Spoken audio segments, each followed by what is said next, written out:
राधे राधे। श्री कुंज बिहारी श्री हरदास आप सभी को उत्पन्ना एकादशी की हार्दिक शुभकामनाएं। आज के दिन से ही एकादशी की उत्पत्ति मानी जाती है, तो हम आज उसी की कथा का श्रवण करेंगे और एकादशी महात्म को सुनने से पहले श्री बांके बिहारी जी के श्री चरणों में ध्यान केंद्रित करते हैं।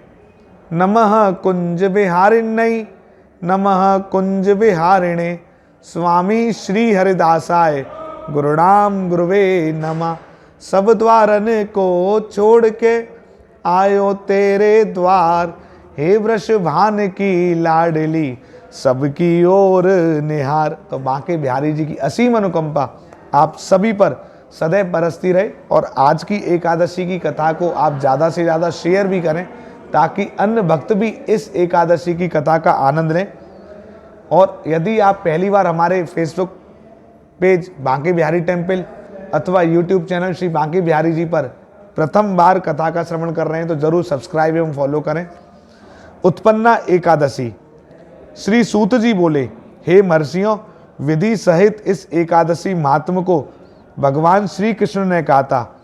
भक्तजन ही इस व्रत को प्रेम पूर्वक सुनते हैं और इस लोक में अनेकों सुखों को भोग कर अंत में विष्णु धाम को प्राप्त करते हैं। एक बार अर्जुन ने श्री हरि कृष्ण जी से पूछा, हे प्रभु, एकादशी व्रत का क्या महात्म है? इस व्रत को करने से क्या पुण्य मिलते हैं और इसकी विधि क्या है?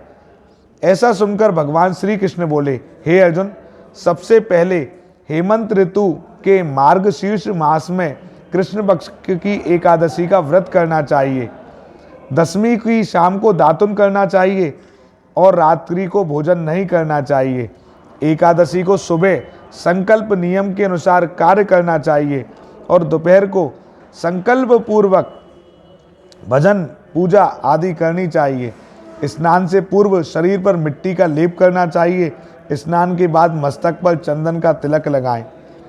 चंदन लगाने के बाद धूप दीप नैवेद्य आदि से भगवान का पूजन करना चाहिए। रात को दीपदान करना चाहिए। ये सभी सत्कर्म भक्ति पूर्वक करने चाहिए। रात्रि में जागरण करते हुए श्री हरि का नाम जप करें। किसी भी प्रकार के भोग विलास या स्त्री प्रसंग से सर्वथा दूर रहना चाहिए। हृदय में शुद्ध एवं सात्विक विचारों को ही स्थान देना चाहिए। एकादशी के दिन श्रद्धा पूर्वक ब्राह्मणों को दान दक्षिणा देनी चाहिए और उनसे अपनी गलतियों की क्षमा मांगनी चाहिए। धार्मिक जनों को शुक्ल पक्ष और कृष्ण पक्ष की दोनों एकादशियों को एक समान समझना चाहिए। उनमें भेदभाव उचित नहीं है। ऊपर लिखी विधि के अनुसार जो मनुष्य एकादशी का व्रत करते हैं उनको शंखोद्धार तीर्थ एवं दर्शन करने से जो पुण्य मिलता है वह एकादशी व्रत के पुण्य के 16वें भाग के बराबर भी नहीं है। संक्रांति में चंद्र ग्रहण सूर्य ग्रहण में दान देने से और कुरुक्षेत्र में स्नान करने से जो पुण्य प्राप्त होता है वही पुण्य मनुष्य को एकादशी व्रत करने से प्राप्त होता है। हे अर्जुन, जो फल वेद पाठी ब्राह्मणों को 1000 गौदान करने से मिलता है उससे 10 गुना अधिक पुण्य एकादशी का व्रत करने से मिलता है। एकादशी को अवश्य ही व्रत करना चाहिए। इस व्रत में शंख से जल नहीं पीना चाहिए। मांसाहार तथा अन्य निरामिष भोजन एकादशी के व्रत में सर्वथा वर्जित हैं। एकादशी व्रत का फल 1000 यज्ञों से भी अधिक है। ऐसा सुनकर अर्जुन ने कहा, हे भगवान, आपने इस एकादशी के पुण्य को अनेक तीर्थों के पुण्य से श्रेष्ठ तथा पवित्र क्यों बताया है? यह सब विस्तार पूर्वक कहिए। भगवान श्री कृष्ण बोले, हे कुंती पुत्र, सतयुग में एक महाभयंकर दैत्य हुआ था। उसका नाम मुर था। उस दैत्य ने इंद्र आदि देवताओं पर विजय प्राप्त करके उन्हें उनके पद से हटा दिया। तब देवेंद्र ने शंकर भगवान से प्रार्थना की, हे कैलाशपति, हम सब देवता मुर दैत्य के अत्याचारों से दुखी होकर मृत्युलोक में अपना जीवन व्यतीत कर रहे हैं। राक्षसों के भय से हम बहुत दुख और कष्ट भोग रहे हैं। मैं स्वयं बहुत दुखी और भयभीत हूँ। अन्य देवताओं की तो बात ही क्या है। अतः हे देवादिदेव, आप कृपया कर इस महान दुख को दूर करने का उपाय बताएं।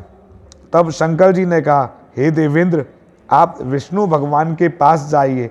मधु कैटभ का संहार करने वाले श्री हरि देवताओं को अवश्य ही भय से मुक्त करेंगे।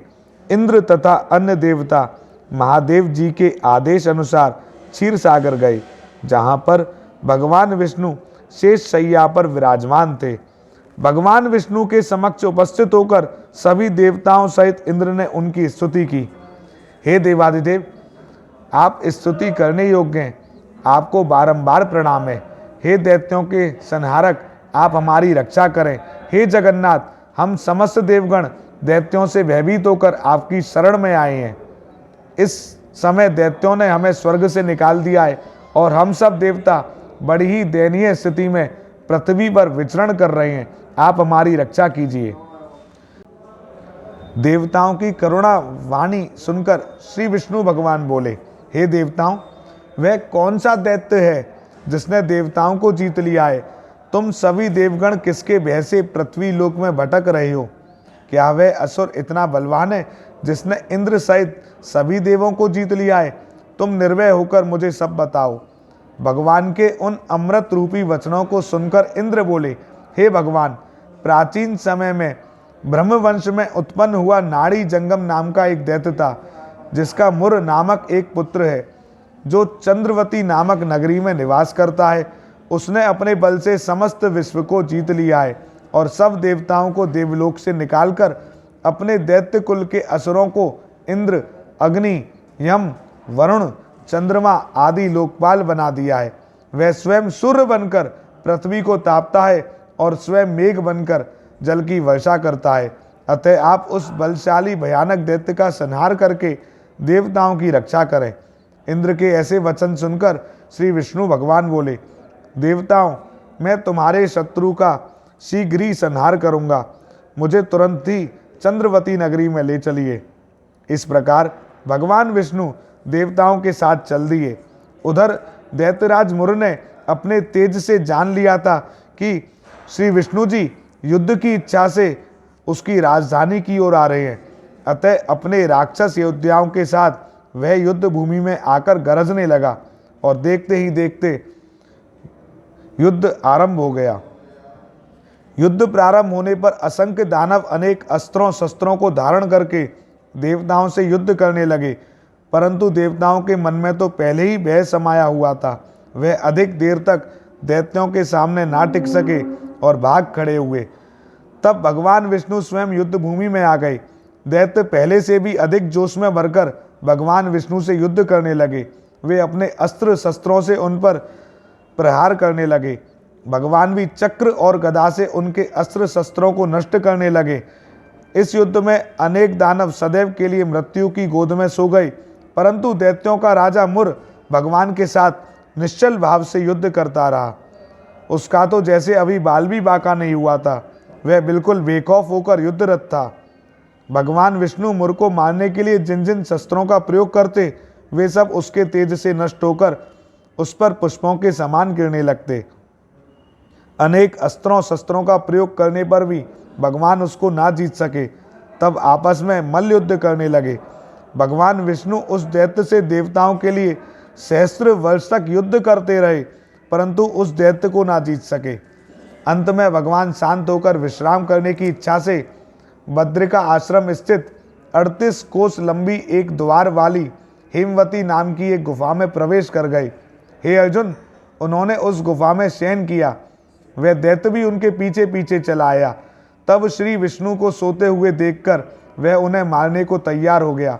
उसका ख्याल था कि मैं आज अपने चिर शत्रु को मारकर हमेशा हमेशा के लिए निष्कंटक हो जाऊंगा, किंतु उसकी वह इच्छा पूर्ण ना हो सकी, क्योंकि उसी समय भगवान विष्णु की देह से दिव्य वस्त्र धारण किए एक अत्यंत सुंदर कन्या उत्पन्न हुई और दैत्य को ललकार कर उससे युद्ध करने लगी। उसे देखकर दैत्य को बड़ा आश्चर्य हुआ और वह सोचने लगा कि ऐसी बलवान कन्या कहाँ से उत्पन्न हुई, और फिर वह दैत्य उस कन्या से लगातार युद्ध करता रहा। कुछ समय बीतने पर उस कन्या ने क्रोध में आकर उस दैत्य के अस्त्र शस्त्रों के टुकड़े टुकड़े कर दिए, उसका रथ तोड़ डाला।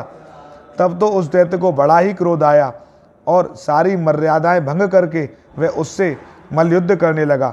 उस कन्या ने उसको धक्का मारकर मूर्छित कर दिया और उसकी मूर्छा टूटने से पूर्व ही उसका सिर काटकर धड़ से अलग कर दिया। सिर कटते ही वह दैत्य पृथ्वी पर गिरकर मृत्यु को प्राप्त हुआ। बचे खुचे असुर उसका ऐसा दुखद अंत देखकर भयभीत होकर पाताल लोक को चले गए।